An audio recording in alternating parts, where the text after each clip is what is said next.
With only a couple weeks to go until the 2016 presidential election, we took to Edinboro University's campus to ask students what issues are most important to them this election and why it's so important for them to exercise their right to vote this November.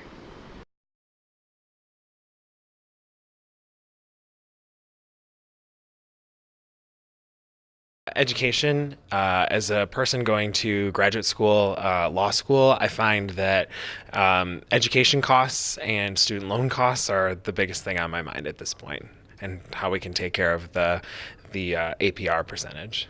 I'm really interested in the economy and healthcare especially, because I think there's so much that we could do with the economy that isn't being done right at the moment, that if we just looked further into the context and what could be done, we could probably see some changes that would benefit everyone. This election, if you're discussing the federal presidential election, the most important issues right now are foreign policy. Things have been very dangerous and weird the last couple of years, not just with Syria, Ukraine, issues like our relations with Russia, but also local elections are incredibly important to vote in because they affect more of your day-to-day issues that people actually feel at home.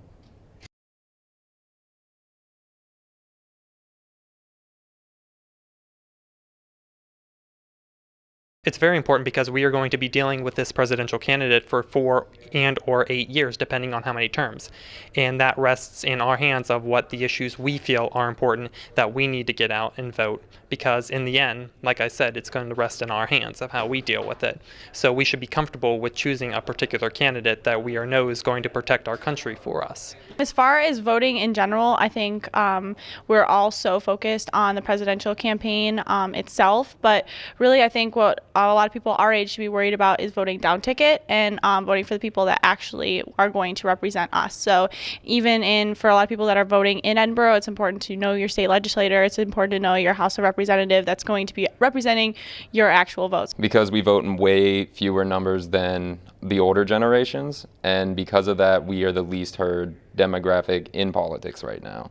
And if all young people do actually outnumber the older generations as far as population percentages go, and our voice could actually be very critical.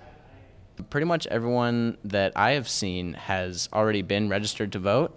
So personally, I haven't gotten that many signatures because it's already been done. Everyone's going out on their own and getting registered. So hopefully that is reflecting that a lot of people, a lot of college students are starting to realize that it's a good idea to register and to get involved. So.